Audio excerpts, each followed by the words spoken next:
Hello everyone and welcome to another Neogen Ask the Expert webinar. I would like to say good morning to all of our participants from Hong Kong, Indonesia, Korea, Malaysia, the Philippines, Singapore, Taiwan, Thailand, and Vietnam who are tuned in to today's webinar. I am June Barnes and I will be the facilitator for today's webinar. This event is of course brought to you by Neogen. Neogen offers a comprehensive solution for food safety and quality, including products for indicator testing, hygiene and sanitation monitoring, allergen and natural toxin testing, pathogen detection, and nutritional analysis. When combined with Neogen's genomic services and analytics platform, we deliver a robust solution designed to improve your efficiency and enhance our food safety and quality processes. Our expanded product range allows us to better support customers in protecting the world's food supply from farm to table. Now, just in case if you want to know more about the solutions that we are offering for food safety and quality, you can connect with the Neogen teams and our distribution partners in your respective countries. Now, Neogen is also committed to providing quality education and training to support food safety and quality in your organizations. From webinars to workshops, we offer a comprehensive range of online and in-person food safety educational resources and events to build the skills and deepen the expertise of you and your teams. And to help to stay current on the latest food safety topics and technologies, we have partnered with leading industry experts, just like our speakers for today, to provide the most relevant content. As part of our educational offerings, we have the Neogen Academy. This online platform is designed to enhance your knowledge of Neogen food safety products and best practices with a variety of courses. To gain access to this free online tool, you can simply connect with your local Neogen representative, or you can send an email to askapac@neogen.com. That's askapac@neogen.com. Now, I'd also like to take this opportunity to invite all of you to our upcoming webinar this March. This will focus on one of the critical concerns in the food industry: allergens. This session will take place on March 14 and will feature three distinguished speakers. We have Beatrice Pavallo, the Director of Food Safety and Regulatory Affairs at Food Allergy Canada. We will also have Scott Hegenbart, Manager of Regulatory Affairs at ConAgra Brands, and our very own Dr. Shalene Go, the Market Development Senior Supervisor at Neogen APAC. If you want to join this webinar, all you have to do is scan the QR code to register. Please share this information as well to your workmates or friends who may benefit from this topic on enhancing allergen management. That will be on March 14. Now, for today's webinar, we are going to use On24. To ensure you have the best experience, here are a few housekeeping reminders. First, all the webinar engagement tools are expandable. You can adjust the size of the slide or maximize it to full screen. At the dock at the bottom of the screen, that's where you will find all the minimize tools. Some of its features that I want to highlight would be the question and answer, the question engagement tool. Be ready with your questions because after the two talks, we will be answering all of your questions. Please type in your questions and click submit using that tool. Another important tool that I want to highlight is the resource list, where you can download the files related to this webinar. We also value your feedback, so please take the time to fill up the short webinar survey towards the end of the webinar. And after the webinar, you can download the Certificate of Achievement, which you can earn by successfully completing at least 1 hour of our webinar today. Now, just in case you missed downloading it today, do not worry. After 1 or 2 days, you will be receiving an email, and that is where you can receive your Neogen certificate. So this webinar will be available as an on-demand content. An email will be sent to you, and you can access the webinar anytime.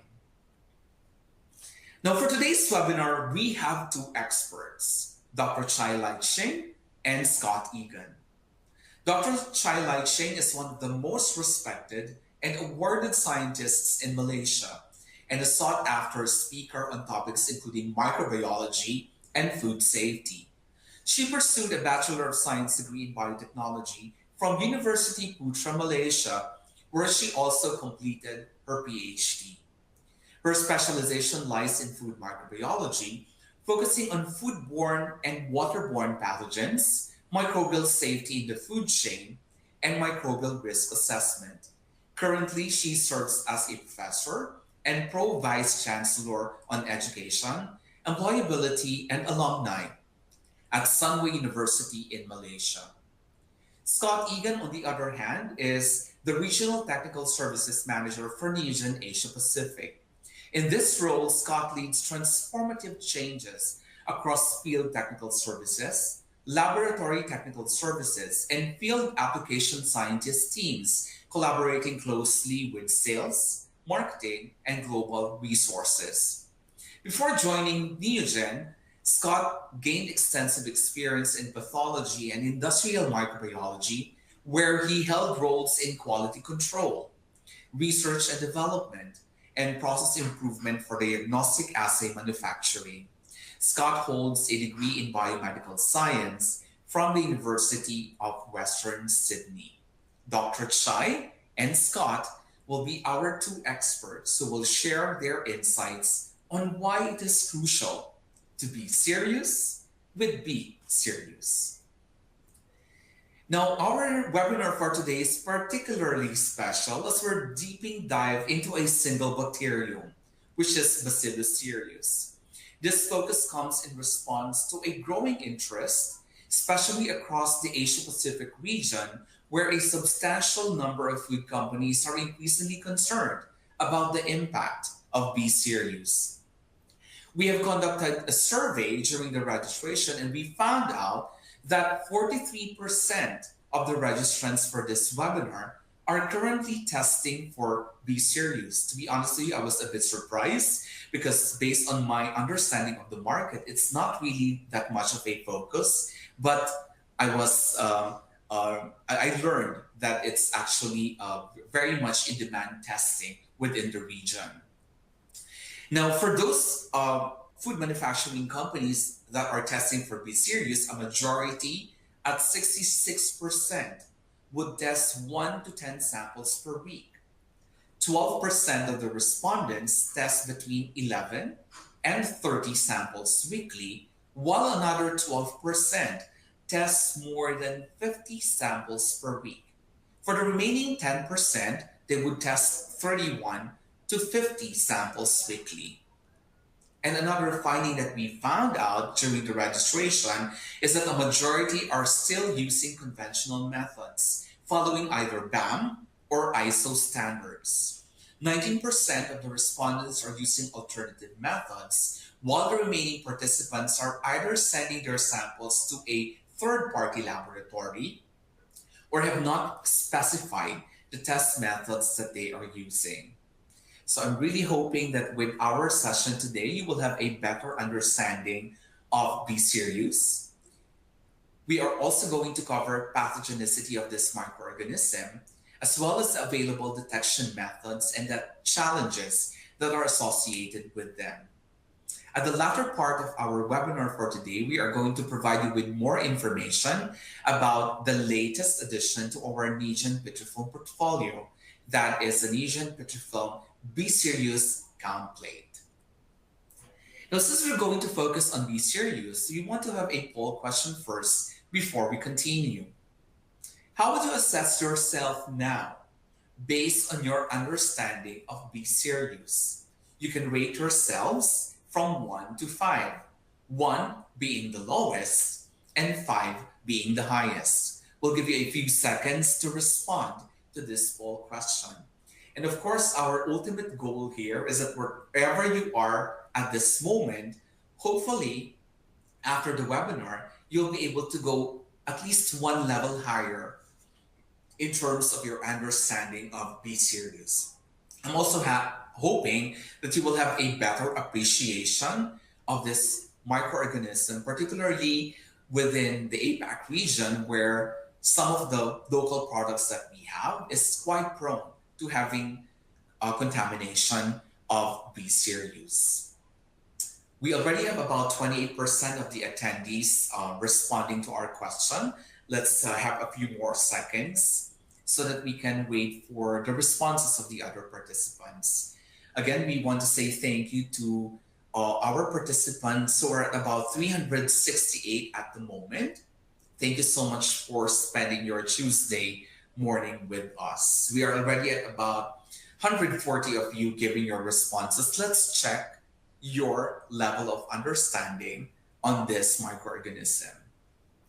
Well, based on the results of the survey, many people are actually on the safe side. Level 3, almost half of you said that you're at about level 3.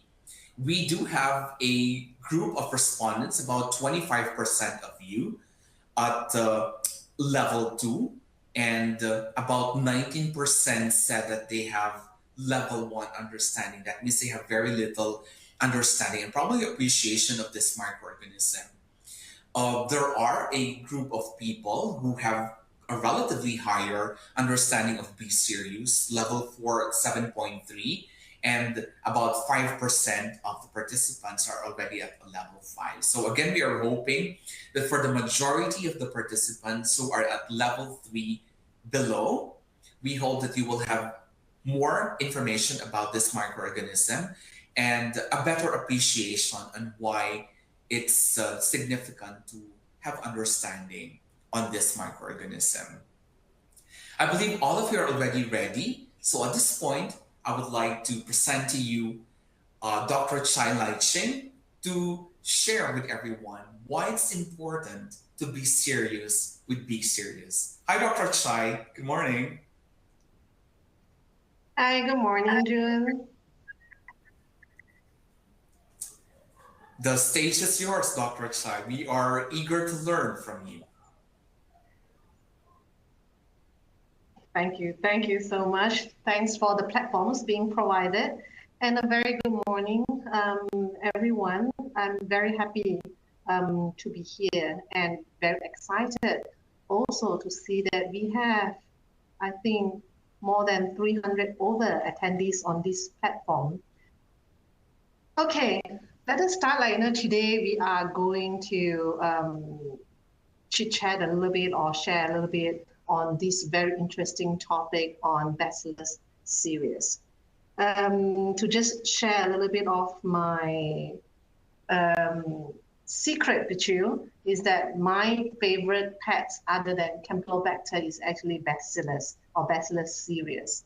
So Bacillus cereus is a bacteria that you can very easily isolate it in the lab from your environmental samples or food sample. And as compared with the other type of pathogens like Salmonella and Campylobacter, it is rather easy to maintain and keep and manage the bacteria, Bacillus cereus, in the laboratory itself.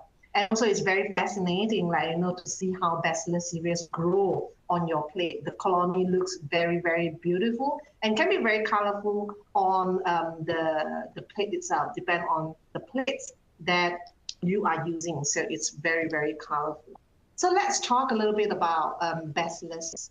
So before we actually get deeper, to really know the bacteria itself, I always focus very much, on really understanding who the bacteria is. So Bacillus actually comes, the word or the name actually comes from the Latin word bacillus, which actually means the little rod. So under the microscope, Bacillus cereus is easily distinguishable by its long rod shape. And when you do gram staining, build it under microscope, so you won't mistaken it as a colloid or as something else. So it looks definitely very different as compared to your salmonella or your listeria or even your E. coli. Cereus, it means vaccine. So that actually means that when you grow your Bacillus cereus on your nutrient agar or any agar, a lot of time you can see that the colony looks waxy. So therefore the name Bacillus cereus. So it's a rod-shaped bacteria that looks waxy most of the time when you grow them on the agar plates. So that's what it means. And also that actually, that characteristics or that morphology is the basis for us to identify or to tell apart, like, this Bacillus and this is E. coli on an agar plate, any agar plate that we see. Bacillus cereus is a gram-positive spore-forming bacteria. In fact, when we talk about Bacillus, it is a very widespread, ubiquitous bacteria in the environment because it is a spore-forming bacteria that it produces spores that can easily stick on any surfaces and then grow.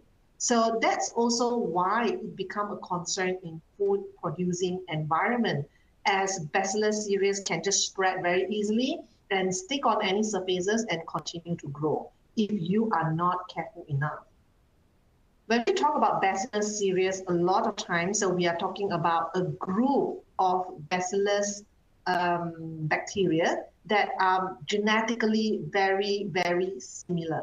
So they are phylogenetically very, very close to, that we generally call it Bacillus cereus sensu-lato group. So we will come to it later on, that consists of several species under the genus itself.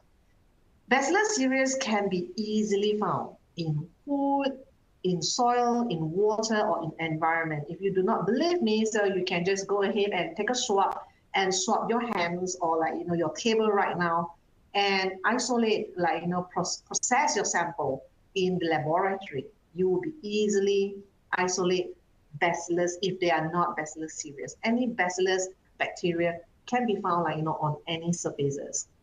So therefore we say that it is rather an environmental bacteria. Whether it causes disease or not, most of the time when we talk about Bacillus, they are non-pathogenic. Only a very small group of Bacillus, or rather several strains of Bacillus cereus, are actually causing disease in humans, and therefore they are opportunistic pathogens rather than a definite pathogen like a salmonella or like a listeria. It is very, it is of a concern in food manufacturing industry, is because Bacillus cereus, certain strains of Bacillus cereus produces toxin, or causing disease in human. There are two types of toxin that it produces, which are the diarrheogenic toxin and the emetic toxin. That will go deeper into it later on to really discuss what are the differences between these two different types of toxins produced by Bacillus cereus. It is widely associated with food contamination and spoilage. So there are two types, when we talk about it. So as this is an opportunistic bacteria, it can cause disease in human, and therefore it could be hazardous. And it is linked with food safety. But a lot of time when we look into Bacillus genus as a bacteria, most of the time they are Bacillus cereus sensu-lato group of bacteria. They are actually linked very much to the food quality part, that it actually causes food spoilage in your product itself. So it may not cause disease, but it could definitely cause spoilage in your food if it presents in a very high amount of or high densities in your food itself. Bacillus cereus, certain strains of Bacillus cereus could cause diseases. There are two types of diseases that cause the diarrheogenic, the most common food toxification or food poison. Another one is the diarrhea that caused by diarrheogenic toxins. Although when we talk about Bacillus cereus, it is unlike Salmonella that is always linked to high number of food outbreaks, foodborne outbreaks globally. However, Bacillus cereus, to our surprise, that it is still contributing to quite a huge amount of food poisoning globally. The statistic that show over here is like 16 to 20% of food poisoning outbreaks in Europe are actually attributed to Bacillus cereus. And in the state, it is the third most commonly identified or isolated pathogens in food sample that actually in the food and also causing diseases itself. In China, it is also coming up. And there are more than 1 million cases annually actually contributed to illnesses linked to bacterial toxins. There are quite a number, quite several bacteria, gram-positive bacteria particularly, do produce bacterial toxins, not just Bacillus cereus. Staphylococcus do produce bacterial toxins. So we are talking about 1 million cases over here covering all the different types of bacterial toxins, diseases caused by bacterial toxins, including Bacillus cereus. Bacillus cereus is classified as a risk group 2 pathogen. It is generally an opportunistic pathogen. Certain strains are always linked to high amount of emetic toxin that causes diseases. So therefore, the major concern of Bacillus cereus is always the emetic strains of Bacillus cereus rather than the other Bacillus cereus that are non-pathogenic. So we will come a little bit to what causes Bacillus cereus to become a pathogenic strain later on. It could emerge as the toxin are being carried mainly on the plasmid itself. Therefore, it can transfer or change over time. When we talk about Bacillus cereus, let us look into its phylogenetic, so its group. Bacillus cereus belong to the genus of Bacillus and under the family of Bacillaceae. Bacillus genus contain a lot of species. Generally, there are more than 200 species under the genus of Bacillus. And Bacillus cereus is only one of the 200 species that could cause diseases. And of the species of cereus, only certain strains are pathogenic and are able to produce emetic toxins that cause the great concern in food safety. There are several key species. Of these 200 species, you do not need to know most of the species as they are just commonly present, ubiquitous in the environment, has never been linked or isolated to cause food poisoning case. So the key species over here, include Bacillus cereus. That is the major foodborne pathogen causing diarrhea or emetic illnesses. Then we have the Bacillus anthracis. So that is the pathogen that caused all the hoo-ha, in the US, the white powder case, the anthrax disease. So the toxin produced by Bacillus anthracis, actually we call it anthrax toxin. So that anthrax toxin is very, very poisonous, and most of the time it kills. And therefore, that is the most well-known species other than Bacillus cereus to most of the people. So that is Bacillus anthracis. And then we have, but you do not need to worry, as most of the time we do not isolate, or Bacillus anthracis do not present in our common food. Where could you find Bacillus anthracis? Usually in soil or in environmental sample, not in your food. And then we have Bacillus thuringiensis. Bacillus thuringiensis very commonly and easily isolated from your food itself.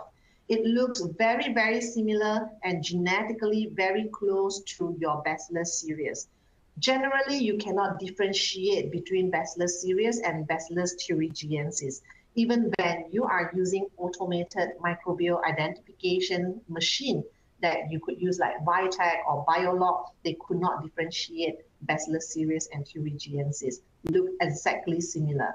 Bacillus thuringiensis is non-pathogenic. It does not cause diseases in human, but most of the time, Bacillus thuringiensis is actually a useful bacteria to mankind or to human. It is known for its insecticidal properties and therefore widely used as a biocontrol agent in the farm itself.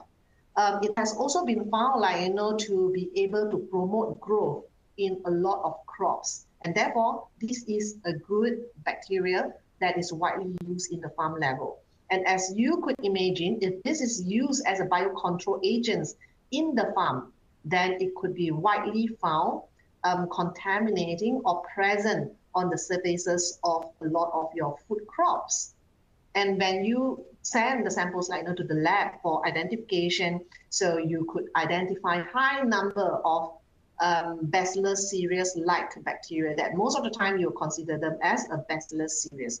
And that complicates our identification or lab testing of your food sample. Bacillus subtilis is another Bacillus species that is very commonly identified and very commonly used in biotechnology as a bacterial model for us to understand how bacteria work and so on and so forth. So most of the time it is non-pathogenic, of course, when consumed in high number, it could cause certain type of diseases, but not commonly known as a pathogen. Then we have Bacillus licheniformis. So this is also a strain used in biotech to produce enzymes. And finally, Bacillus humilus. So it is involved, this is being used in the farm, just like Bacillus thuringiensis as a plant growth promoter. So all of these are commonly found, or more well-known species under the Bacillus genus.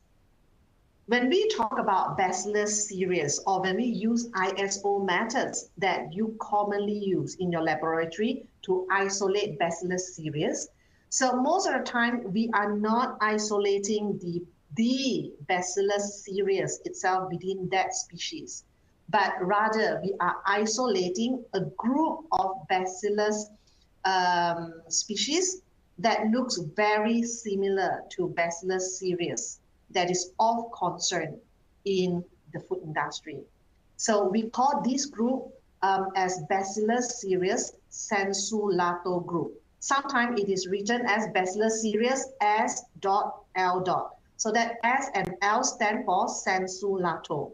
So it is not equal to Bacillus cereus, but equal to, it could be any of the species that fall within these 6 closely related species.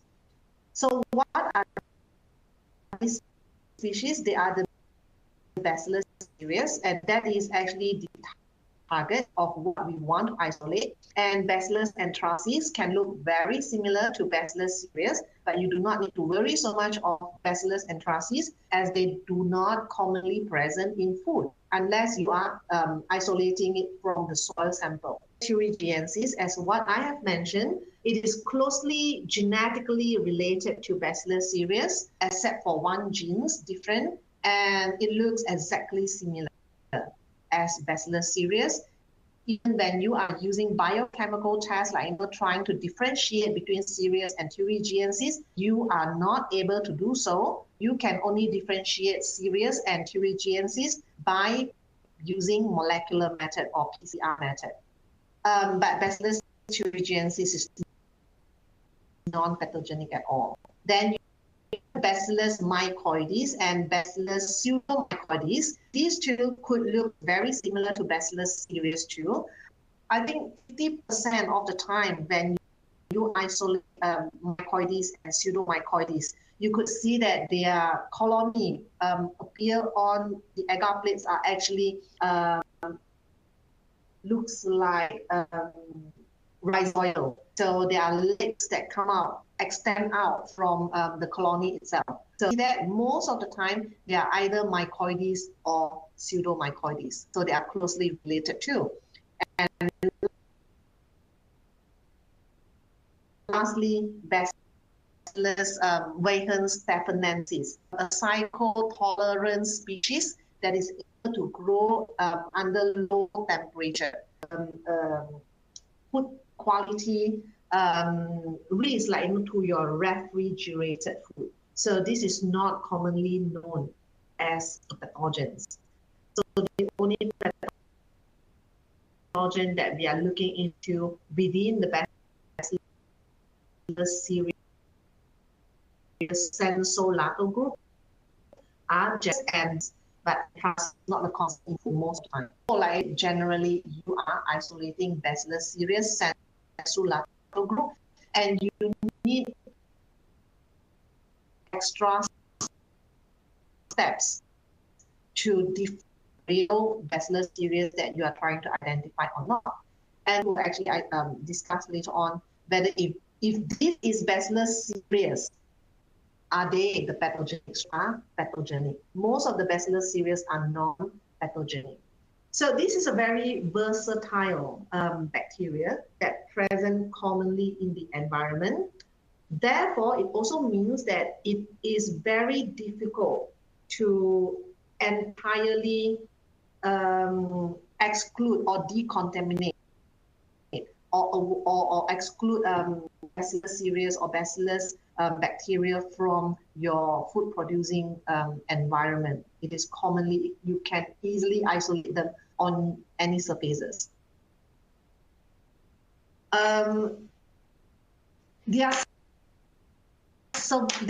and therefore they are ubiquitous. One of the major survival mechanisms for Bacillus cereus is that they form spores that is highly resistant to heat, drying, freezing, and even UV radiation. And this spore is sticky in a sense that it can stick on most of the surfaces and allow them to survive. Cereus produces spore and spread in the environment, so it can survive for a very long time. Suitable environment present. For example, the spore being introduced onto any food surfaces, then it will start to grow very quickly in number. And if that is a Bacillus cereus pathogenic strains, means that it carry emetic toxin genes or the enterotoxin genes, then it will start to produce toxin and cause diseases in humans. So they can survive in many or various different harsh environments or conditions in the environment, in our food manufacturing environment in particular. So even UV radiation, so even when you are using the continue to when they come in contact with food itself. So it's a very common contaminant in food production environment because of the sticky nature of the spores. It is associated with a wide range of processed food, rice, or your starchy product, your dry product like spices, your flour, all the powders, and also ready-to-eat meals because of its versatile nature and ubiquitous nature in the environment. Due to recall, due to detection of Bacillus cereus sensolato group in the product itself, could be linked to safety reason, could be linked to spoilage, like quality reason. There's a huge economic loss due to Bacillus. So in terms of regulatory scrutiny, so we have increased surveillance due to also climate change and more widely used biocontrol agents in the farm level that I believe of Bacillus cereus sensolato group in the product itself.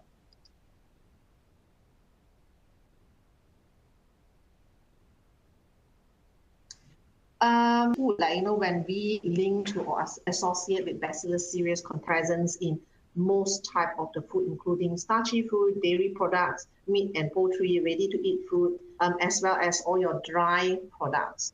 On dry products, as long as the water, the moisture level or the water content is low, then the spores won't grow, and it will remain as it is until it is being introduced with enough water and good condition for it to start growing. And therefore, herbs, dry products like powder and flour could be a source of contamination in your process. When we talk about enzymatic strains, means that bacillus cereus that cause disease in human, commonly cause disease in human, associated with starchy food and with dairy products. These are the two that commonly associated with enzymatic strains. As I said before, not all the bacillus cereus strains that they could be non-pathogenic in high number in your food, but will never cause disease in humans. Carry certain genes that will actually cause diseases in humans. So the pathogenic strains usually carry the toxin genes on the plasmid, and therefore can emerge as a pathogenic strains or as a non-pathogenic strain, as these huge plasmid can be included from that in the layman term. There are two types of toxins when we look into it for bacillus cereus. The diarrheal toxins, that is what we call the enterotoxins. Enterotoxins are just like any enterotoxin by your sunflower. So when it is produced, only when the strains get into the body, toxins, it causes diarrhea.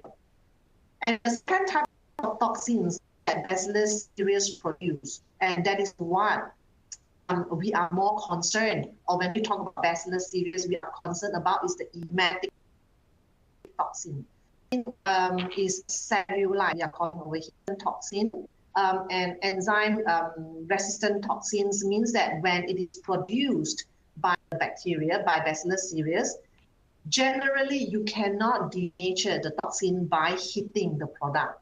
So you can cook your food as long as you wish to, but it will kill all the bacterial cells, but not the toxin. The toxin being produced, the cereulite toxin being produced, will remain active. That is actually causing food poisoning or toxification of human.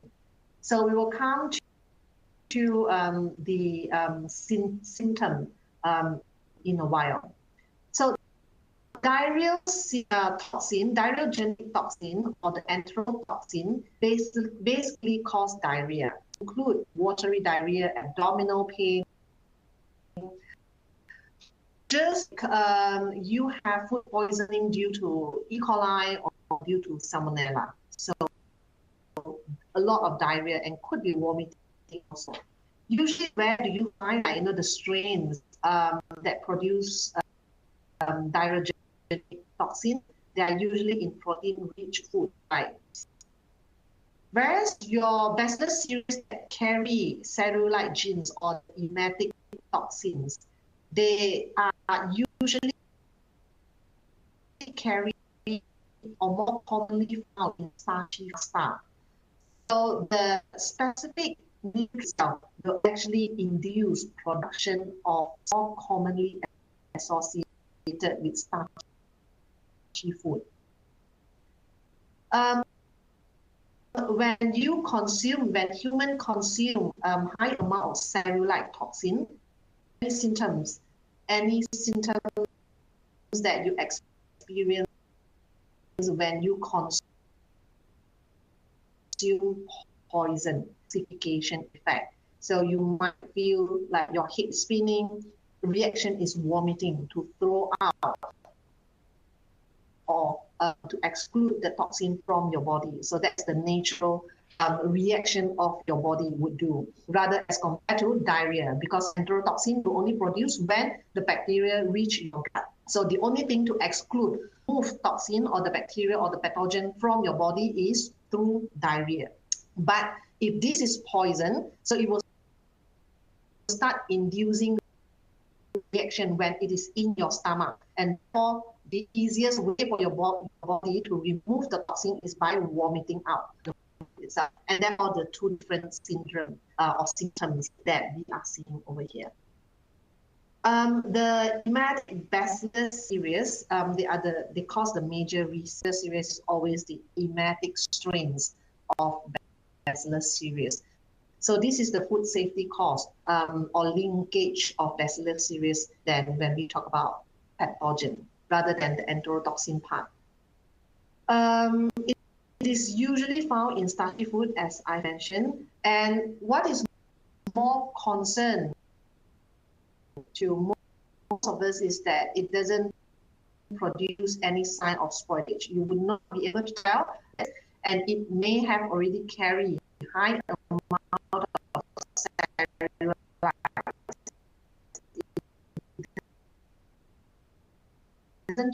Dr. Chai. Change the taste, the texture, the color of your food.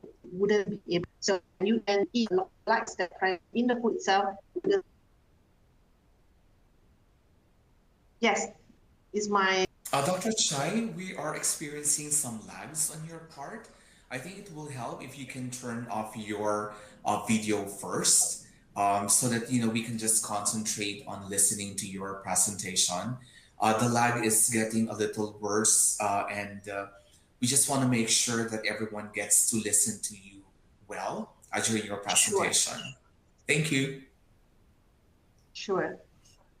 Is it better right now? Probably I should talk slower. So far, you are sounding better. Fewer lags at this moment. Okay. Thank you. So when we consume emetic toxin, the concentration, if the concentration is high enough, it could cause fatal. The onset time appears to be 0.5, means that 30 minutes after you consume the food to 6 hours. If you are consuming, or if bacillus cereus, if you consume the bacillus cereus enterotoxin genes, means that the diarrheagenic toxin, it will only cause disease, or you will only feel the symptoms usually after 6 hours. It will take time for the bacteria to grow in your stomach, in your gut, and produces toxin, and therefore it takes way longer time. It can be 24 hours after you have consumed the contaminated food, only then you started to feel the symptom, which is diarrhea. But if you are consuming foods that contain bacillus cereus that carry emetic toxins, or it is contaminated with cereulite, then it will be very fast that you start to feel the symptoms, usually within 30 minutes to 6 hours. Therefore, in most of the food poisoning case, the first question we ask is that how long you have consumed the food. So to know whether if this is poisoning or probably more towards an infection, a bacterial infection that's caused by diarrheagenic toxin. The symptoms may last 24 hours to most of the affected people or person. Most of the cases, it is self-limiting. So it will resolve by itself within 24 hours or 48 hours after several rounds of vomiting. Then you will be okay.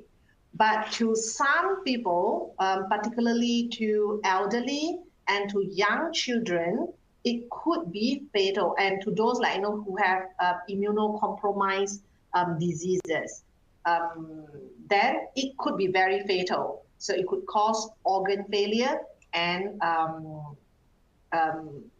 fatal case will come after that. Cereulite is very, very resistant to heat. So up to 121 degrees for 90 minutes. So you can cook your food as long as you wish to, but it's difficult to denature or to inactivate cereulite. So it could cause liver toxification, toxicity, pancreatic damage, or organ failure, or in some cases, it can cause death. Fatal cases is common in emetic strains, particularly when it comes to elderly and young children and immunocompromised patients. So we still need to be very careful, and that also depends on the amount of toxin that you have consumed.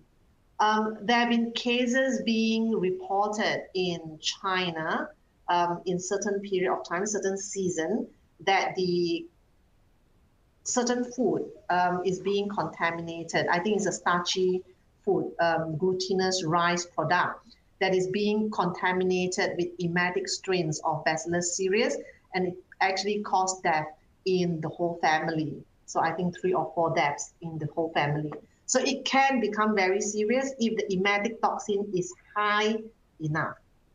So as I've mentioned, there are 2 types of toxin, the diarrheal toxins and the emetic toxin. And the one with most concern or more commonly linked to safety reason is the emetic toxin of Bacillus cereus. The toxin production of all the cerulite or the emetic toxin is highly linked to only certain strains. The emetic toxin is actually produced by or carried on CES gene cluster. So this gene cluster is usually located on a large plasmid of about 270 kilobase pair, which actually shares the backbone with the PX01 plasmid of Bacillus anthracis. Remember what I said, Bacillus anthracis produce also toxin when it is in outside of human body. So it produces anthrax toxin. So they are of close family, the toxin of close family. So, but this cerulite synthesis is not only controlled by the CES gene cluster, but also by chromosomally located genes encoding the transcriptional regulators, so that we call regulatory genes. And these regulatory genes are regulated by different conditions, and therefore the emetic toxins will only produce, the Bacillus cereus will only produce emetic toxin under certain circumstances or certain environmental condition. For example, temperature, pH, or nutrient. So even if Bacillus cereus emetic strains present in your food, it doesn't mean that Bacillus cereus emetic strain will always turn on the genes to produce cerulite. It will only produces cerulites under certain conditions, which means that we can still control the production of cerulite when to control the safety of the food itself. So let's go through very quickly, some of the factors influencing toxin production. So the first one to look into is the high carbohydrates food. So emetic strains are always linked or associated with starch-rich foods.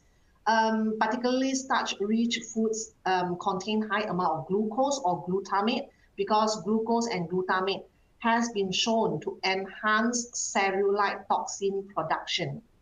Certain types of amino acids and carbohydrates present in the food itself or can trigger high production rate of cerulites. Means that the cerulites or the emetic toxin will produce in high amount. And when higher amount is being produced, so the higher chance that the fatal case can actually happen. When it comes to temperature, so what we have found is that if you keep your food at temperature above 43 degrees, then cerulite will not be produced anymore.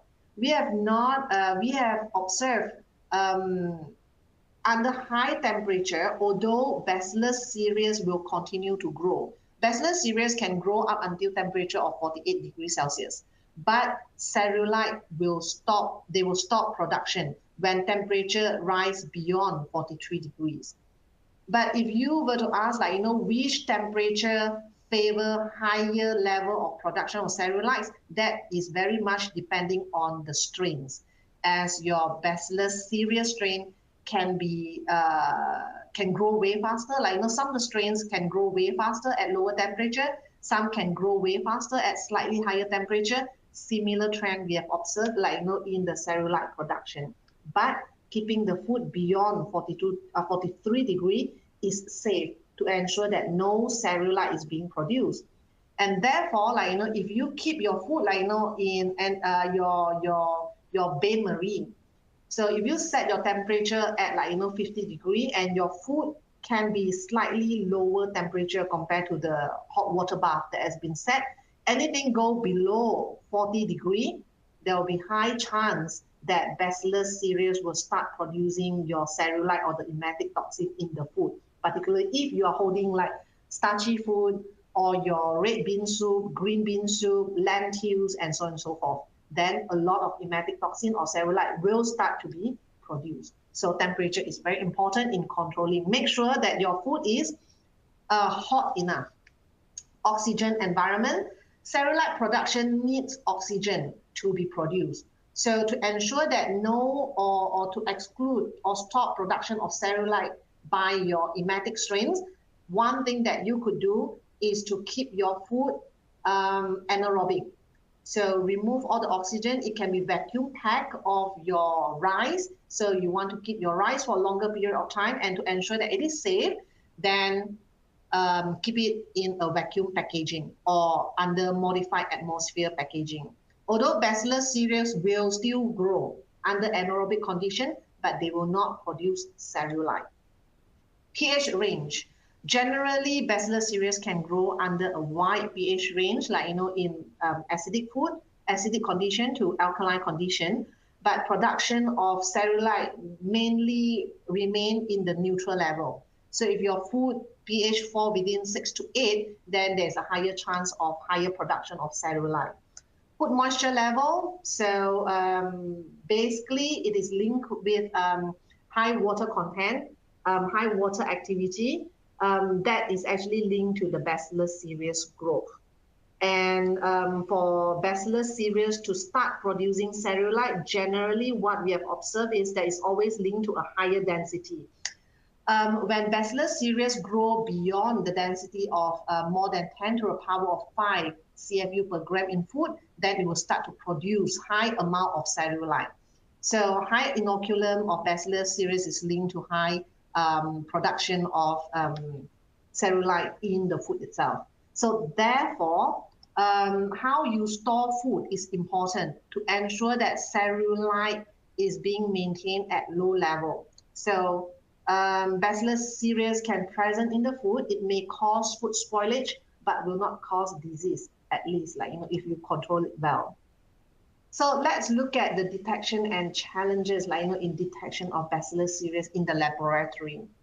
So this is a very commonly used method, ISO methods in the laboratory to detect Bacillus cereus.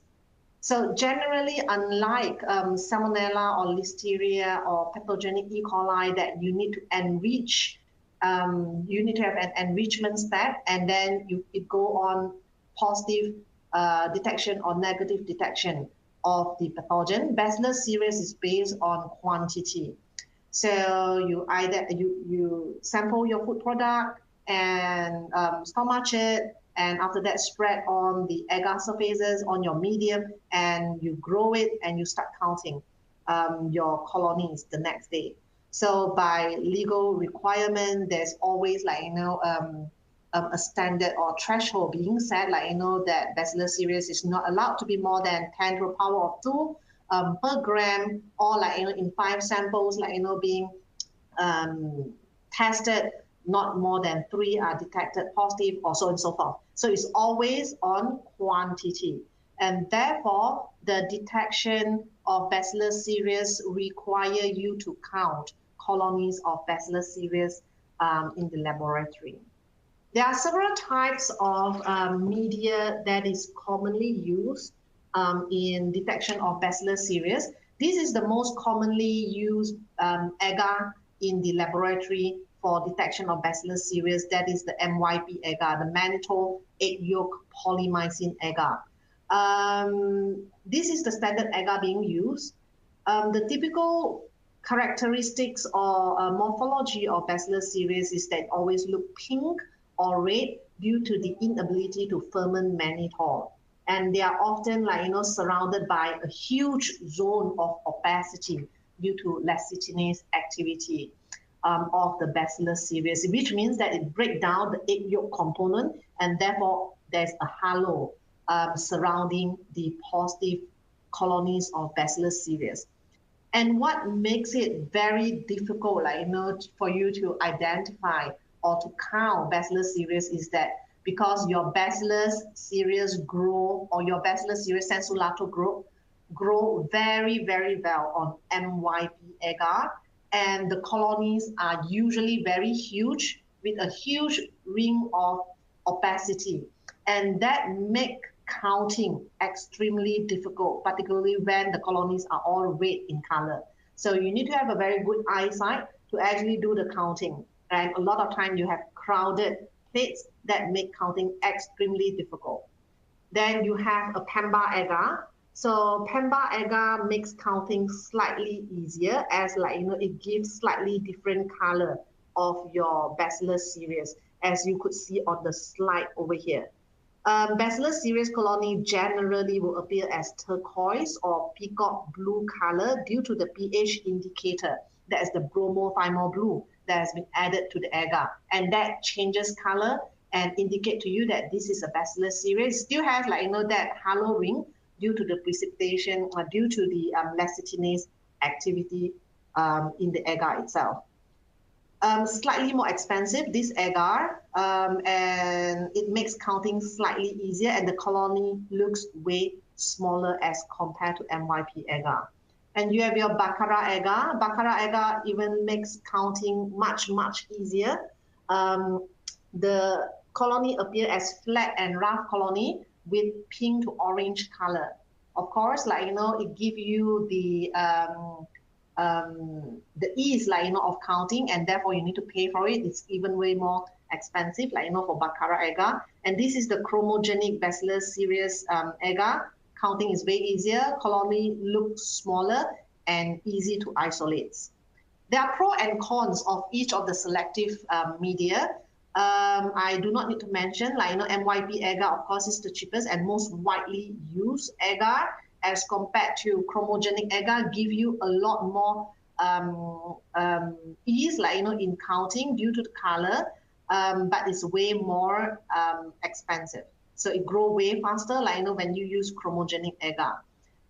There are pros and cons of each of it, but what we could generally tell that whether you are using MYP agar or Pemba or Baccarat, so your Bacillus cereus sensulato group will still look exactly the same on the agar.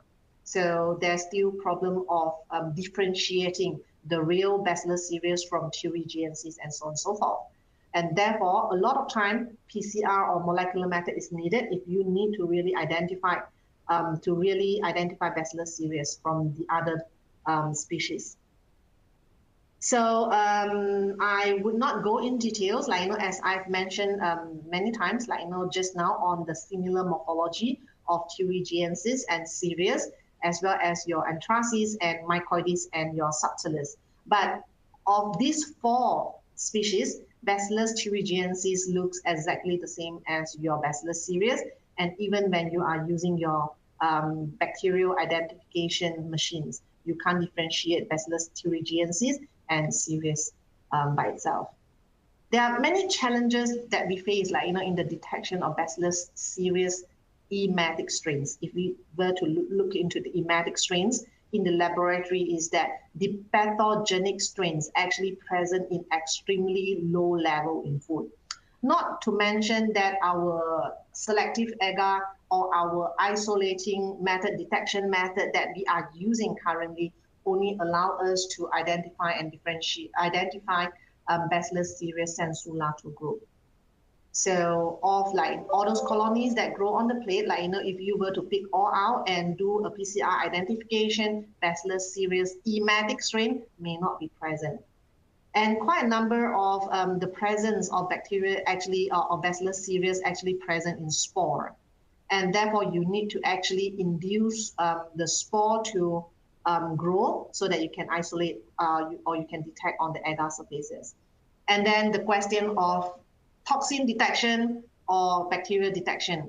Just like in aflatoxin, we detect the aflatoxin rather than detect the fungus itself. So the similar case over here, should we continue detecting Bacillus cereus emetic strain, or could we actually go direct into detecting the emetic toxin, which is the cereulite toxin? This is something like that is still ongoing, debating and discussing. At this moment, we still stick with Bacillus cereus detection, the bacterial detection itself.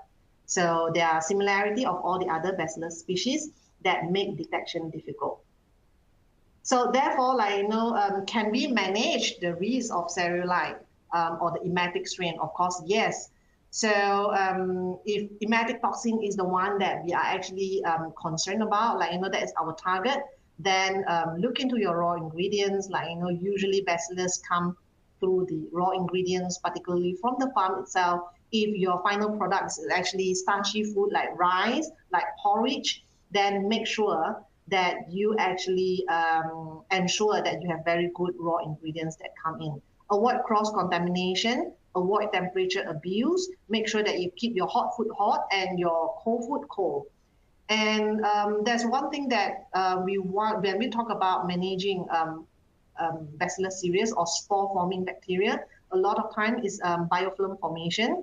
Bacillus cereus, due to its waxy nature, so it is actually one of the Bacillus we need to be of concern, as it could actually stick on any surfaces, and due to its sticky nature, it will provide a very good environment to kickstart formation of biofilm in the environment, and then start trapping all the other pathogens onto the biofilm and form a very mature biofilm that is very difficult to destroy.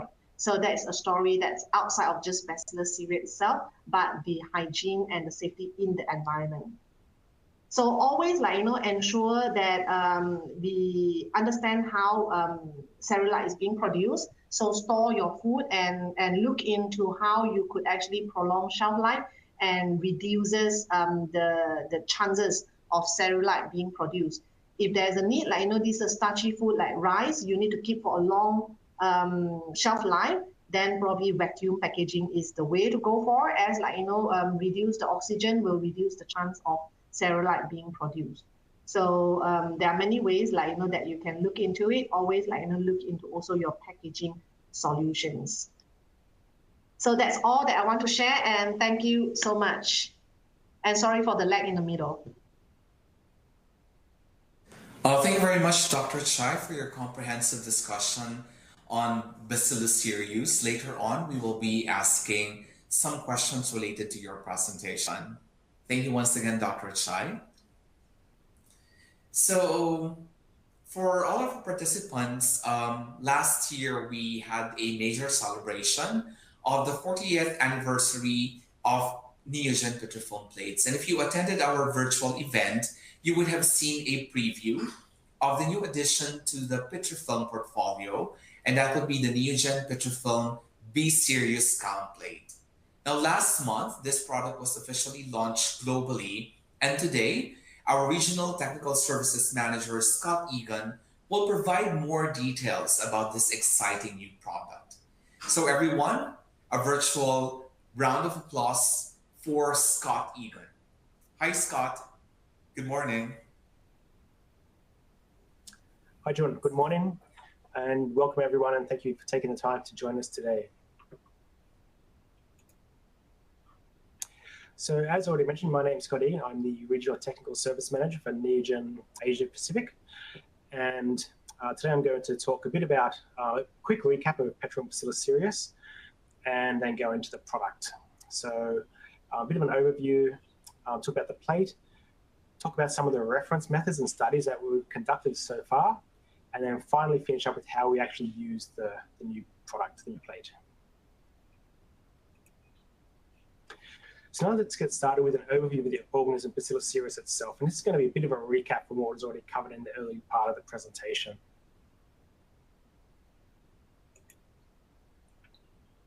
So Bacillus cereus are gram-positive, aerobic and facultative anaerobic endospore-forming rods. They're commonly found in both soil and water, meaning that most foods are at risk of contamination. In terms of food, it's commonly found in vegetables, raw ingredients, and processed foods such as powders, spices, and dairy. It's a member of the bacterial group known as the Bacillus cereus sensu-lato group, and this group includes 20 or more different species with some of the examples listed here.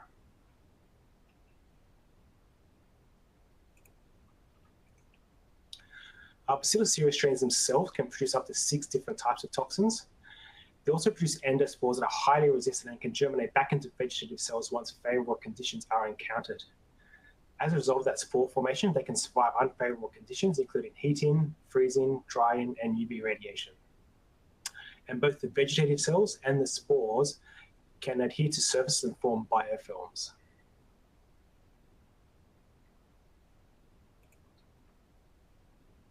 So there are 2 different groups or classifications that are associated with Bacillus cereus.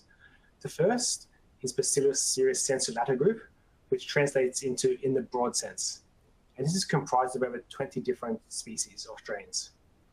This group is what the Petrifilm Bacillus cereus count plate will actually target. Then there is the Bacillus cereus sensu stricto group, which translates to in the strict sense. And this is a very narrow group of Bacillus cereus. Now, a common question that comes up is why do we develop a Petrifilm method for Bacillus cereus sensu-lato group and not for sensu stricto?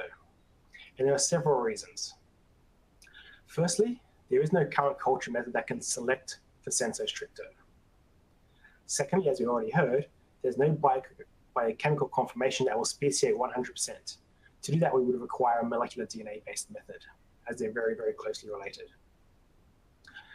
And thirdly, some of the closely related strains, such as Bacillus cytotoxicus, which produce toxin and can cause foodborne illness, are also in the sensu-lato group. So basically, we could not choose a sensu stricto. We could not target the sensu stricto group with Petrifilm plate technology, since Bacillus cereus is biochemically indistinguishable from other closely related species. And keep in mind that all other culture-based methods focus on the sensu-lato group for this reason as well.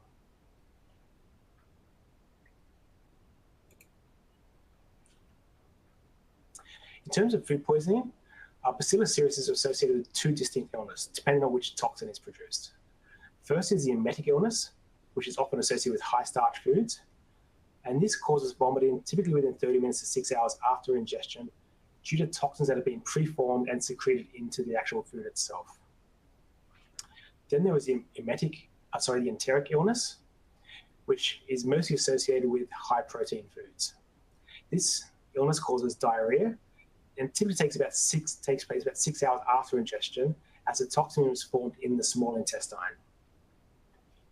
In both cases, we typically require high numbers of Bacillus cereus in the order of 10 to the 5 or 10 to the 8 to cause illness.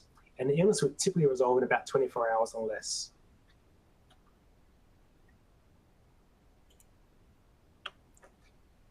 So that was a quick coverage of the background that we already heard before. And now I'd like to introduce the Petrifilm Bacillus cereus count plate itself. So to begin with, here is an overview of the product and its highlights. So firstly, it's simple. There's no pouring, no preparation. The Petrifilm BC plate is ready to use. It's also safe. So there's no antibiotic handling required or exposure to hazardous substrates. It's also very efficient. So there are no drying steps needed before incubation. It's also fast with results available in as little as 20 hours. It's clear. The colonies are defined and easy to interpret. It's also comprehensive. So the plate actually tests the entire Bacillus cereus sensu-lato group, including Bacillus cytotoxicus, who has been involved in outbreaks in the past. It's also complete. So it's a selective and differential medium that allows the enumeration of Bacillus cereus without the need for confirmation.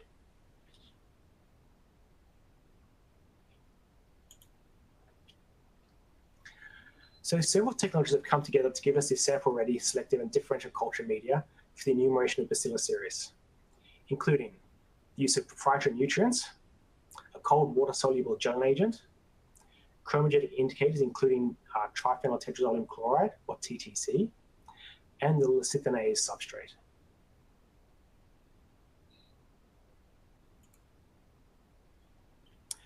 When compared to the workflow for MYP agar as used in the reference methods, we can see that the Petrifilm method is much easier and faster. not only because no media preparation is required, but also because many steps like drying of plates is being eliminated. So in the image below, you can see all the steps required for things like MYP agar compared to the process flow for the Neogen Petrifilm BC series count plate.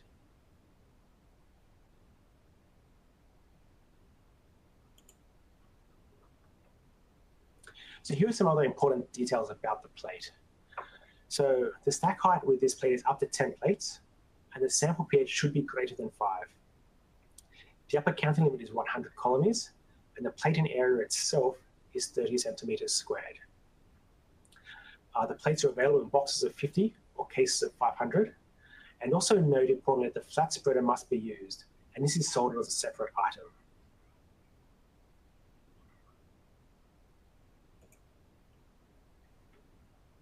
So now in this next section, I'll have a quick look at the reference methods and some of the studies that have been completed so far, as well as what's coming in the future.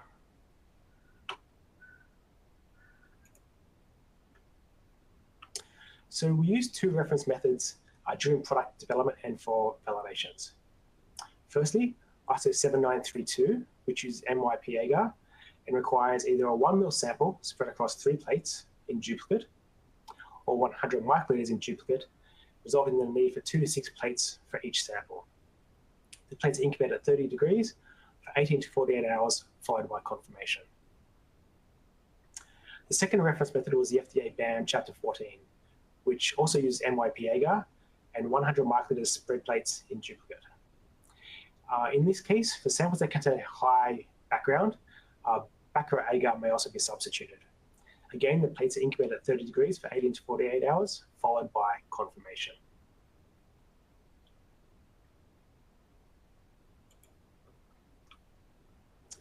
So these are some of our internal studies. So this is an inclusivity-exclusivity summary where we tested 30 inclusive strains that belong to the Bacillus cereus sensu lato group.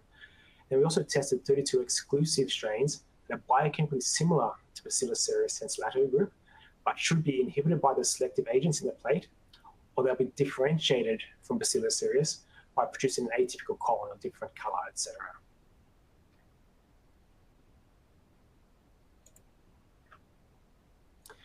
In addition to the inclusivity and exclusivity study, we also performed a study using 120 different foods and 6 different diluents and compared results to the ISO 7932 MYP agar method. In this study, we found that there was no statistical difference observed at both 30 and 35 degrees Celsius. And all this information is available for you. So of course, in addition to our internal studies, we are pursuing external validations with AOEC PTM expected very soon, and AOEC OMA and ISO 16140 validations coming out later because they just require more time. So please look out for these validations in the near future.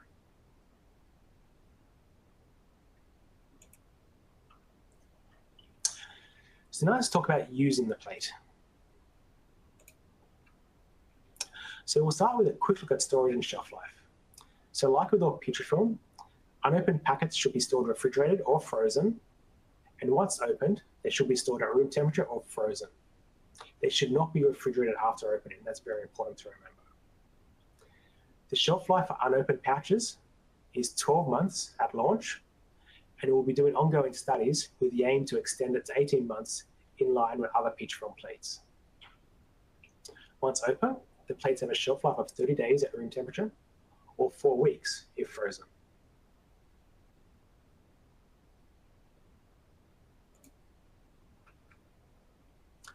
One thing to note about the Bacillus cereus count plate is that you may observe small dark particles or specks on the plate.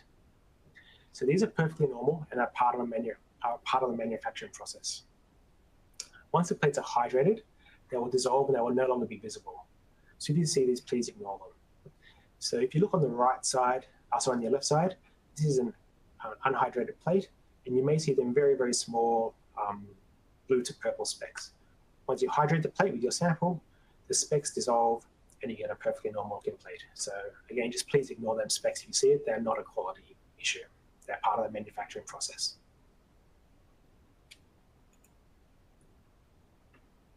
So one of the great things about using the Petrifilm Bacillus cereus count plate is that it's very much the same as every other Petrifilm. So if you can use one Petrifilm, you can use this. We begin by weighing out our sample, then adding our diluent and homogenizing. When preparing your sample, ensure that an appropriate diluent is used, and in particular, avoid those that contain bisulfite or thiosulfate. And also remember to check the pH and adjust it if it is below 5.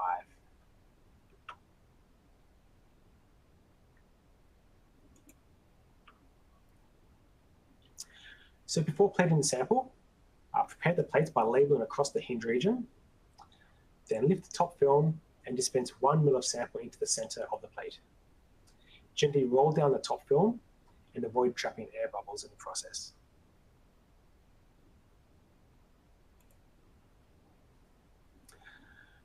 Once you've rolled down the top film, quickly place the flat spreader over the center of the plate and press down firmly to spread the sample. Importantly, do not twist or slide the spreader. Just press directly down onto the sample. Allow the plates to fully gel for 1 to 2 minutes before incubating at the appropriate temperature in stacks of up to 10.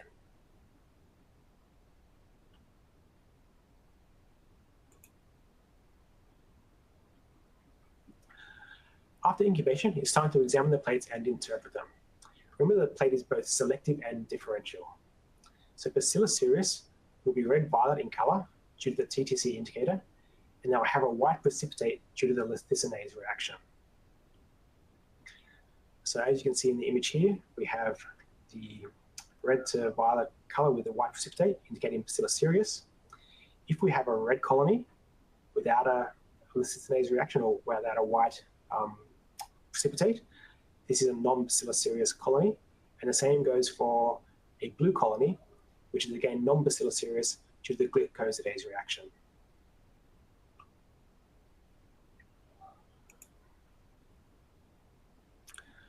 So when interpreting, count all red-violet colonies with a white precipitate as Bacillus cereus. Note that these may also have a yellow acid zone around them, so also count them. Also note that if you're incubating at 30 degrees, Bacillus cytotoxicus may have a darker red to purple color, but will appear typical if incubated at 35 degrees. Non-Bacillus cereus will either be inhibited, or will appear as blue colonies, or lack the white precipitate.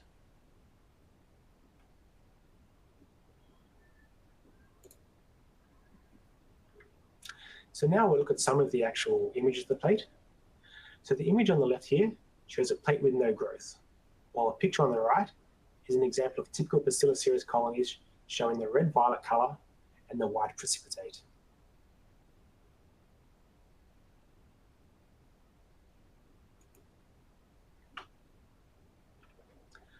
In some cases, colonies may appear quite large, or a mix of large and small, but all red to violet colonies with the right precipitate should be counted regardless of size or color intensity. So you can see that variation across both of these images.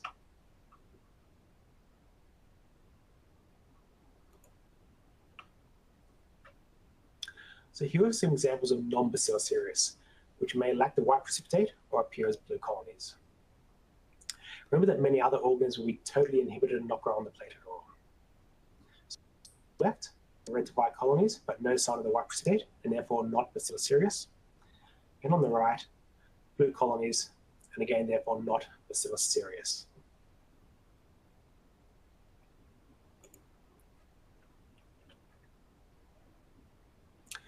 So here are some examples of large numbers of colonies present, and these would be considered too numerous to count, given that the upper counting limit of the plate is 100. In some cases, such as on the right, an estimate can be obtained by averaging the count from several squares, then multiplying by 30.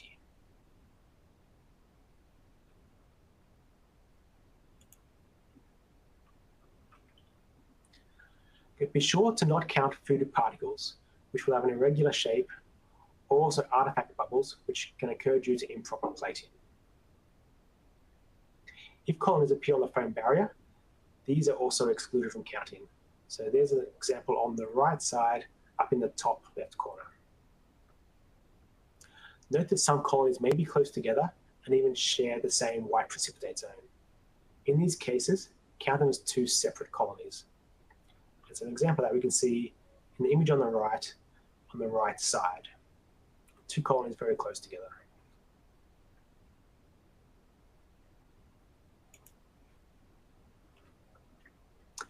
As mentioned earlier, Bacillus cytotoxicus colonies may appear as a darker red to purple color if incubated at 30 degrees. But if they're incubated at 35 degrees, typical colonies will be produced. So on the left there, we have an image of Bacillus cytotoxicus at 30 degrees, and you can see that slight color variation. So a bit more of a red to purple color. If we incubate at 35 degrees, we have a much more typical red color.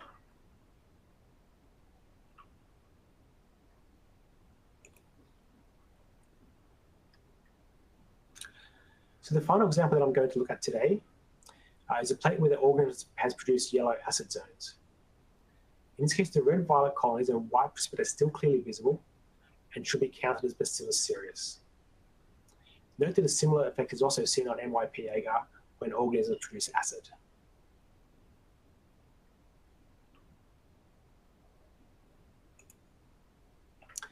So that concludes my talk the plate. So thank you for listening, and I think Thank you very much, Scott, for sharing more information about the newest addition to our Petrifilm portfolio, the Neogen Petrifilm Bacillus cereus count plate. When we had our preview during the 40th anniversary celebration of Petrifilm, we did not really accept any questions from the participants. But for our session today, to all of our participants, if you have any questions about the product, its applications, or if you have any points for clarification, we can accommodate them now. So we will now start asking questions to our experts for today. So once again, we have Dr. Chai Lai Ching. She had her discussion on why we have to be serious with Be Serious. And we also have Scott Egan, who made a presentation about the Neogen Petrifilm Bacillus cereus count plate. So to all of our participants, you can type in more questions using the question tool in our On24 platform. We already have several questions, probably since we just had a presentation on Petrifilm Be Serious count plate, I'll probably have this as our first question. And this is, of course, directed to Scott. Let me just share it so that everyone will be able to see it. For some reason, I am not able to share it now. Here, let me work on this one. Okay, it's not showing up, but let me push it now to the slide area. So Scott, I believe this is for you. Since the kind of Petrifilm B series is a new product of Neogen Petrifilm, probably you can have more clarification because you mentioned it earlier. But for the sake of this participant, will it be validated under AOAC RIPTM or AFNOR, just like the other Petrifilm plates? The person also wants to know, will it be validated for herb and spice or flavor enhancer matrices? Do you have this information, Scott? Yes, so the AOAC RIPTM is underway, and we're expecting that to be finalized very, very soon. So watch this space. We'll have that available soon. In terms of AFNOR, it will be ISO 16140 validated. I don't believe we're using AFNOR for that. I believe we will use microval. So the equivalent, just a different organization doing the study. And we'll also go on to AOAC OMA. So AOAC PTM is the first step. Then we go on to OMA. So they just take a bit more time. In terms of the matrices, I haven't seen the full list. I believe herbs and spices are in there. I'm not sure about flavor enhancer, so I'll have to follow up on that. But certainly the most common matrices, including things like herbs and spices, should be in there. But I'll have to just check on the details of that very soon and get back to you. Thank you, Scott. I believe that's good news to all of the food manufacturers who want to use our Neogen Petrifilm B series count plate, because we are working on having the product validated by both AOAC and also by Microval. So you just have to wait for these updates on this product. We'll have the next question, and I believe this is for Dr. Chai. This is something to do with practice of testing B series. Let me share the question now on screen. Dr. Chai, this is a question that we received from one of the participants. Since B series is widely spread in the environment, is it something commonly tested also on the processing environment in the food industry? Or is it just a practice in the food industry to test for it from food? Yeah, I think this depends on the type of food. The type of food product is being manufactured or produced by the food industry itself. If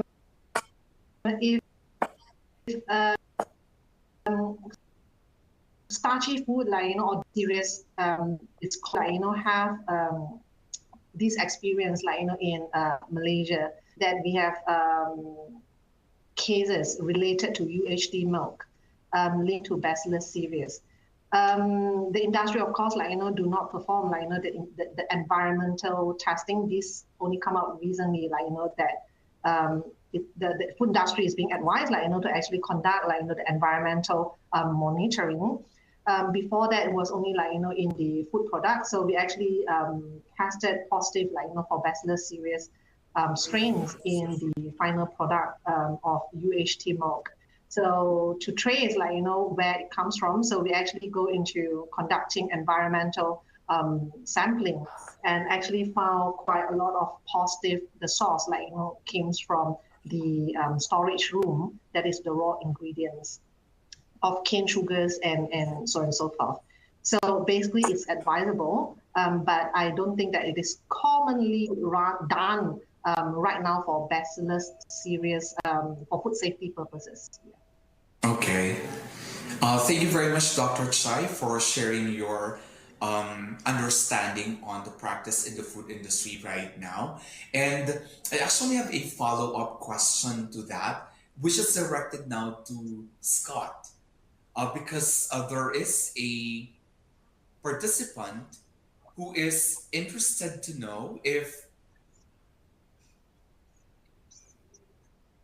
Neogen Petrifilm B series count plate will also be validated for environmental sample testing applications. Would you have an idea, Scott, if we will extend the validation of environmental samples? For that, I'm not certain. So I haven't seen what we've got in the final PTM, but in general, we've moved to validating all of our plates for environmental samples. So I would believe it will be part of validation. I don't have 100% confirmation of that, but it's our general approach that all of our plates will be validated for environmental. Okay, thank you.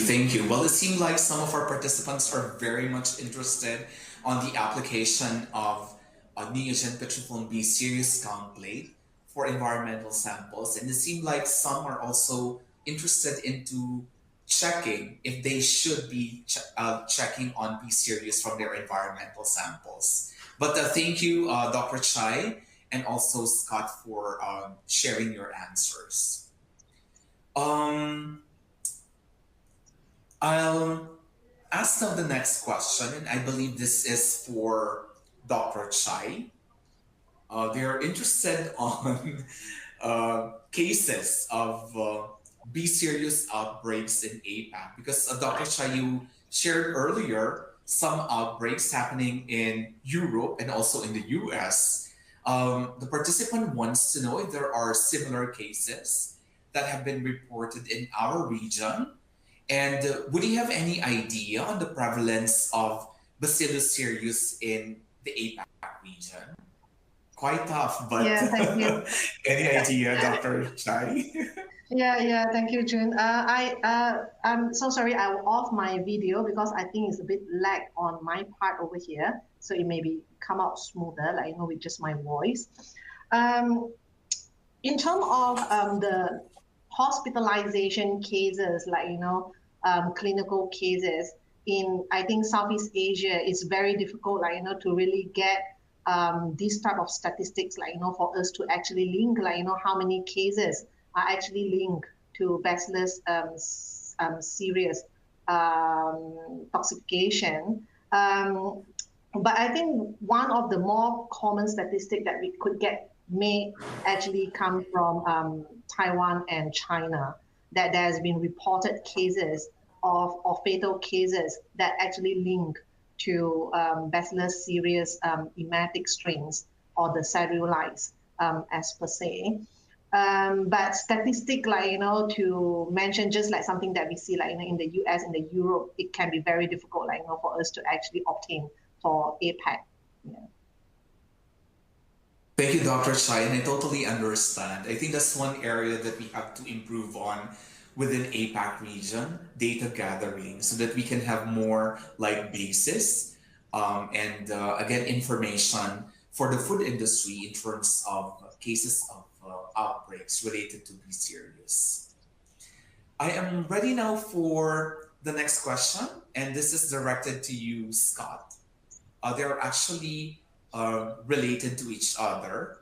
But the first question is, why is it that we have two incubation temperatures for the Neogen Petrifilm BC cereus count plate, 30 and 35 degrees Celsius? And there's actually a follow-up question. Which one is better? Or where do we see better growth, 30 or 35? Scott? Yes, so the reason that we have the two different temperatures is 130 degrees aligns with the reference methods. However, we found during some of the studies that cytotoxicus grows better at 35 degrees, which gives a more typical reaction. So we actually give the option to do both. There's no statistical difference between either of them. Personally, I'll go for 35 degrees, just making sure that cytotoxicus gives that same typical reaction as another Bacillus cereus. So, but both are perfectly fine and no statistical difference. Okay.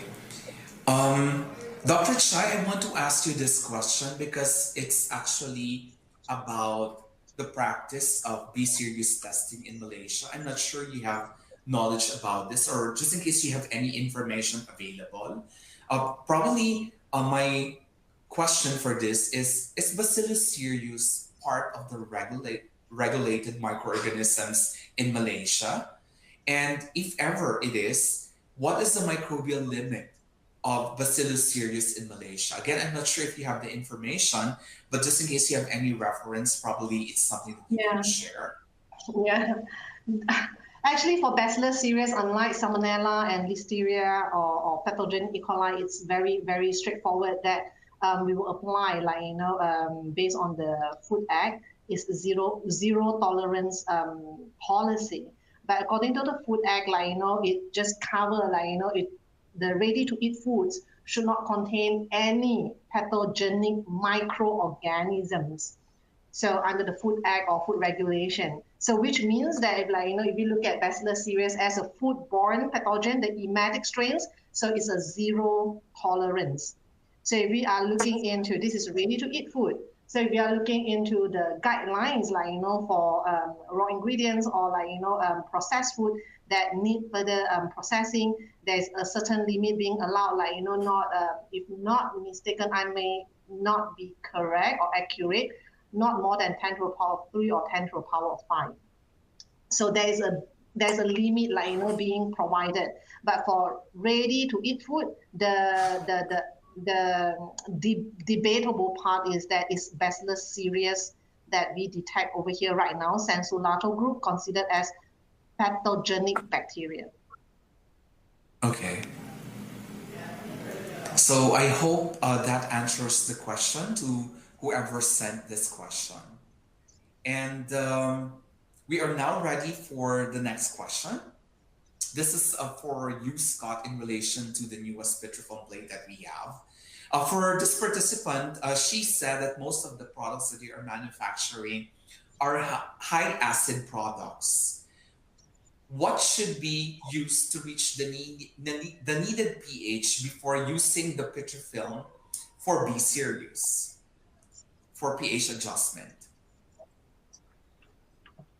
Okay, so there's generally two strategies you can use here to adjust pH. In some cases, you can use a buffered diluent. So a buffer in the diluent will actually help bring the pH up to close to neutral. And in many cases, depending on the pKa value of the products, it's very hard to shift the pH, but most of them will shift pretty easily with a buffer. So you can just do that without needing to manually adjust, but you need to just check check your products and make sure that buffer will work for them.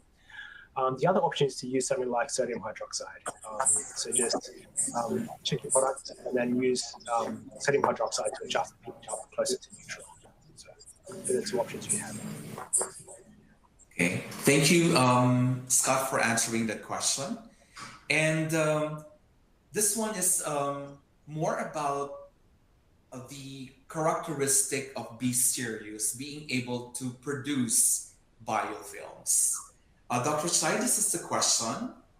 Your expert idea will be very much appreciated. For this participant, they are concerned about B cereus being a biofilm former. Is there a way for these biofilms to be removed from hard to reach areas such as pipes? Yeah, so I think this is a very common question that will always come out, like, the biofilm formation in hard to reach areas like piping. I think there's one thing that I want to stress, like, always avoid, means that prevent formation of biofilm is always the best approach to go for, rather than trying to find a way to remove biofilm once it has formed.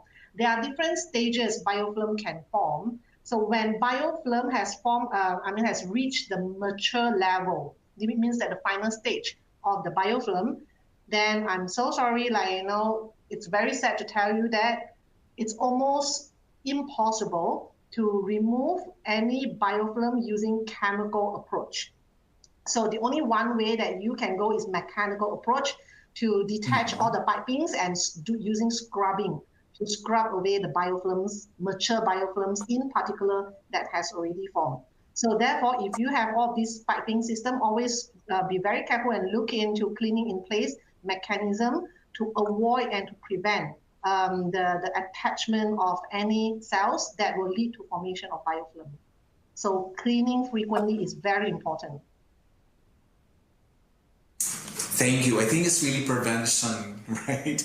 That is really key here. And again, mechanical action, just in case biofilm is already existing in your equipment.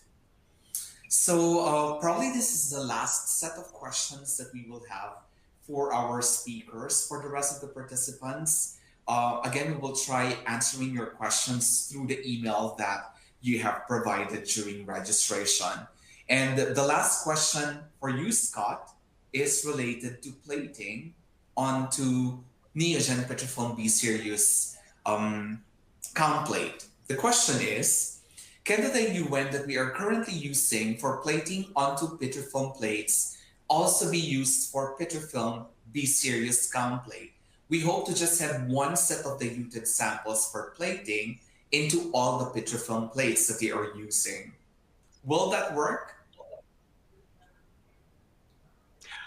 Yes, I don't know specifically what this user is actually using for the diluent, but in general, it should be okay. So as long as it doesn't contain bisulfate and thiosulfate, you should be okay with that.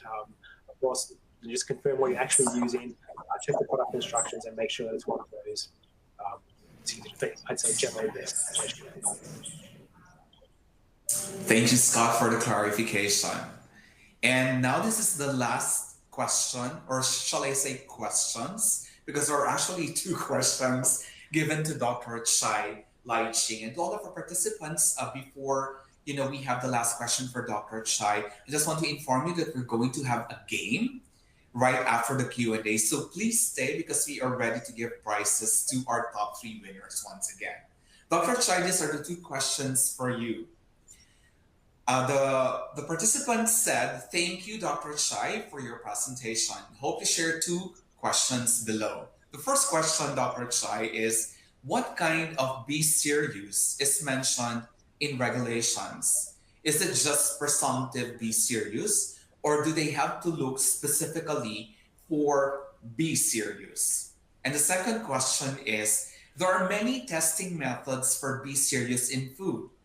Actually, she enumerated several options. How do you choose the right method for a specific sample? Sorry, Dr. Chai, the questions directed to you are quite tough, but they're probably, Yes. want to learn Yes. from an expert like you. Yeah, I think depend for regulation, and that depends on the regulation being mentioned. For example, for Malaysia, so the Food Act, it mentioned about pathogenic microorganism. So to be very exact, that this is the bacteria that will cause disease in human. Then it's very specific, this is a Bacillus cereus sensu stricto, means that it's the Bacillus cereus species itself. But in general, what we know, usually these only apply, to ready to eat food, means that food that's in the market, for direct consumption. But if this is, related to certain type of food, that still need heating, cooking, then there is a certain flexibility or allowance, being given to a certain level of Bacillus cereus. It could be just a Bacillus cereus sensu lato group, then there's a threshold being applied over here. So depend on the regulation, how this is being framed and phrased. And for the testing methods, there are many different standards being available. So when it comes to counting of methods, it depends very strongly on the purpose of the testing, the type of sample that you test. Then you select, the different test method that actually fit. For example, ISO 7932 actually, is a horizontal method, general, for detection of Bacillus cereus sensu lato group, that present in food, usually in high number. If, your food, contain, say, very low number of bacteria, Bacillus cereus. So you want to detect low number of Bacillus cereus, then probably is ISO I think 21871. So that should be used, that include an enrichment step. So depend on the purpose of the testing and the type of sample. So you need to very specific, what is the purpose of the testing and what is the nature of the bacteria within, your sample itself, to decide which method to be used. And even if you are using the same method across, different laboratory, some has come to us, I send the same sample, to 5 laboratories using the same methods, to test, but the result come back, the number, the CFU per gram is different. There's always a variation because your bacteria never present in homogeneous state. So it's always, heterogeneous. And with that, I want to say thank you to Dr. Chai and Scott for sharing your expertise to the 400 plus participants who joined our webinar for today. How about a virtual applause to Dr. Chai and Scott? So to all of our participants, again, we are going to have a game. Please get your cellular phones now or open a new tab in your computer. I will be revealing the pin in a while. We are going to give prizes to our top 3 winners, and we will be acknowledging our 2 runners-up for our game. To all of the participants, I have seen some requesting for a copy of the presentation. They are located in the resource list in On24. We have also provided for you some brochures, some reading materials related to the Neogen Petrifilm BC template. And again, if you're willing to try this new product, you can always connect with our Neogen team members in your respective countries, because we have the products already available in the region. So the pin number that we're going to, the pin that we're going to use is 8680. Once again, it's 837-8680. Let me share now my screen to everyone.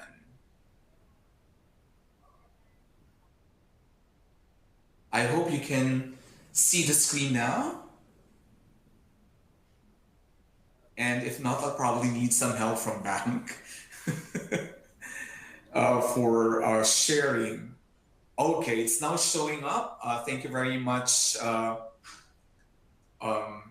Bank, for the assistance. Again, the pin is 837-8680. So you know the rule already. Please make sure that you choose the correct answer as quickly as possible. The earlier you pick the correct answer, then the higher your score will be. We'll be revealing our top 5 players after each question. We already have 27 players who had successfully joined in. Let's wait for the others. How about we target 100 players once again? We had a very exciting Kahoot game earlier this month when we had our Petrifilm certification training. Hopefully we will have another exciting game in this round. There will only be 8 questions. And the questions were taken from the presentation of Dr. Chai and Scott. So they are focused on Be Serious and also on the newest plate from Neogen, the Neogen Petrifilm Be Serious Scout plate. We already have 102 players. I believe everyone's already ready. So let me broadcast now question number 1. Good luck to all of our players. This is Be Serious with Be Serious. And the first question is a quiz. The question is, what is the meaning of the Latin word cereus in Bacillus cereus?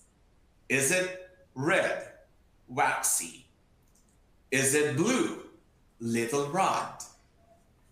Is it yellow, pathogen? Or is it green, toxin? Be careful, don't get confused. We're focusing on the species. Cereus, what does it mean?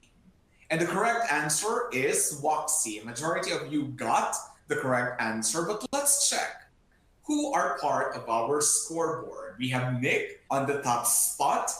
And good luck to you, Nick, because we have 7 more questions. Hopefully you'll be able to retain your being on top of our scoreboard. We are now ready for question number 2, and this is a true or false question. This is the statement. Petrifilm Be Serious Scout plate is both a selective and differential medium that allows the enumeration of Be Serious. Is this statement true? Choose blue. Or is this statement false? Then choose red. You have a few more seconds left. Good luck to all of our players. 50-50 ito. And the correct answer is, of course, it's true. A majority of our players got the correct answer. But let's check now who are part of our top 5. And Nick was able to retain his being on the top of our scoreboard. Let's now go to question number 3. 4 choices for all of you. And the question is, what type of syndrome is caused by preformed cerulide toxin in food, with symptoms including nausea and vomiting? Is it red, diarrheal syndrome? Is it blue, emetic syndrome? Is it yellow, hemorrhagic syndrome? Or is it green, all of the above? 8 seconds left before we reveal the correct answer. And the correct answer is blue. Once again, the majority of you got the correct answer, which is so good. That means you're able to understand the presentation of Dr. Chai very well. Let's now reveal our top 5. Oh, we now have Nick on the 5th spot. M-A-H is now on our lead for this quiz. I believe all of you are already excited for the next question.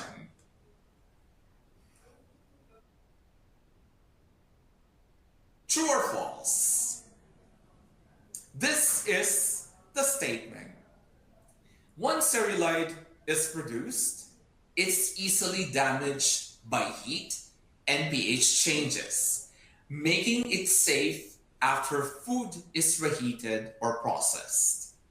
Again, the statement is once cereulide is produced, it's easily damaged by heat and pH changes, making it safe after food is reheated or processed. Is this statement true? Choose blue. Or is it false? Choose red. And the correct answer is false. The majority of you got the correct answer once again. Let's check if MAH is still on the lead. MAH is still on the lead. And you can see Nick going up one level higher.